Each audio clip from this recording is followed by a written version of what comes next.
பலூனுக்கு அரோரான்னு பேர் வாங்கிட்டதுனாலயே இந்த இன்சிடென்ட்ல benefit of டவுட்ட big பாஸ்க்கு கொடுத்துட முடியாது. பல பேர் கமெண்ட்ல குமுறி இருக்க மாதிரி பிக் பாஸோட பேசி வச்சுட்டு தான் அரோரா இப்படி பண்ணாங்கன்னு முடிவுக்கு வந்துட முடியாது. புருஷன் பின்னாடி பில்லியன்ல உட்கார்றவங்கல இருந்து ஓடுற ட்ரெயின்ல மேல கைய புடிச்சிட்டு வர்றவங்க வரைக்கும் பப்ளிக் பிளேஸ்ல ஸ்லிப் அட்ஜஸ்ட் பண்றது அப்படிங்கிறது பொம்பளைங்களுக்கு சகஜம்தான். அதுக்காக ஒரு இடம் பார்த்து போய் ஒதுங்கி நின்னு அட்ஜஸ்ட் பண்ணிக்கிறதெல்லாம் நகர வாழ்க்கையில நடக்காத காரியம். அரோரா ஸ்லிப் அட்ஜஸ்ட் பண்றது ஒன்னும் பிக் பாஸ் வீட்டினுடைய நடு ஹால்ல கிடையாது. எல்லாரும் டச் அப் பண்ணிக்கிற கண்ணாடி முன்னாடி போய் நின்றுதான் ஒதுங்கி நின்னு அவங்க அட்ஜஸ்ட் பண்ணிக்கிறாங்க. நகந்து நகந்து நகந்து அத வக்ரமா படம் பிடிக்கிறது என்னவோ பிக் பாஸ் கேமரா தான். இதையே அவங்க பாத்ரூம்ல போய் பண்ணிக்க கூடாதுன்னு கேக்குறவங்களுக்கு ஒரே ஒரு கேள்வி. விலகிற ஆடைய சரி பண்ணிக்கிறோம்னு நினைக்கிறது ஒரு பெண்ணுக்கு சாதாரண விஷயம். ஆனா துளி கூட நாகரிகமே இல்லாம அத ஓடி போய் தேடி போய் வெச்ச கண்டு வாங்காம பாக்குற ஆம்பளையுடைய நாகரிகத்தை பத்தி நீங்க என்ன சொல்லுவீங்க? துணி கடையில கூட தாங்க ட்ரையல் ரூம் இருக்கு, அங்கேயும் தான் கதவு இருக்கு. கதவு மூடிக்கிட்டு எந்த நம்பிக்கையோட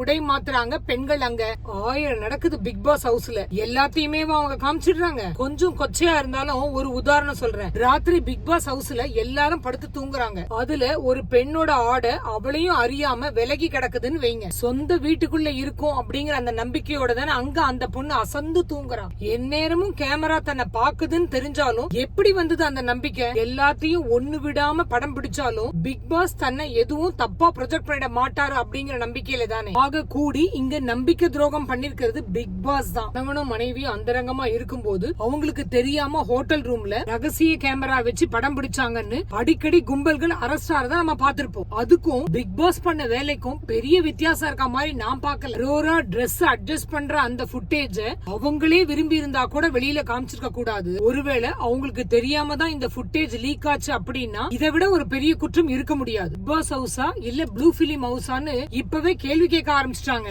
ஒருத்தர் விரும்பினாலும் விரும்பாட்டியும் அவங்களுடைய அந்தரங்க விஷயங்களை படம் பிடிச்சு வெளி உலகத்துக்கு காட்டுறது இருக்கே. ஆர்வம் கமருதுன்னு பாத்ரூம்குள்ள போனா மட்டும் நாய் கொலைச்சா பிரயோஜனம் இல்ல. பிக் பாஸ் கொலைக்கிறது மட்டும் இல்ல, அந்த நாய் கடிக்க வேண்டியதே உங்களை பிடிக்காட்டி ரிமோட்டை ஆஃப் பண்ணி போட்டு போங்க அப்படின்னு சொல்றாரு விஜய் சேதுபதி. வீட்டுக்குள்ளேயே வந்து வில்லங்கம் பண்ணிட்டு கொஞ்சம் கூட கூசாம இப்படி காரணம் சொல்றீங்களே விஜய். ஒண்ணு மட்டும் புரிஞ்சுக்கோங்க, டிவிங்கிறது வீட்டுக்குள்ள ஒரு கட்டுப்படுத்த முடியாத சக்தியா மாறி எவ்வளவோ நாளாயிருச்சு. அது கமகமக்கிற அகர்பத்தியோ நாத்த அடிக்கிற நரகலோ கொண்டு வந்து நடு வீட்டுக்குள்ள வச்சா அது குணத்துக்கு ஏத்த மாதிரிதான் வாடைய பரப்பும். ஆமா, அப்படித்தான் நான் கொண்டு வந்து நடு வீட்டுக்குள்ள வைக்கத்தான் செய்வேன். பிடிச்சிருந்தா மூச்சை நல்லா இழுத்துக்கோ, பிடிக்காட்டி மூக்க மூடிக்கிட்டு போ அப்படின்னு நீங்க சொன்னதாதான் அர்த்தம். இதுக்கு நீங்களும் பிக் பாஸும் சேர்ந்து ஒரு நல்ல வாசனைய பரப்பாட்டி கூட பரவாயில்ல விஜய். இந்த நரகல் வியாபாரத்தை உடனே நிறுத்திடுங்க பிளீஸ்.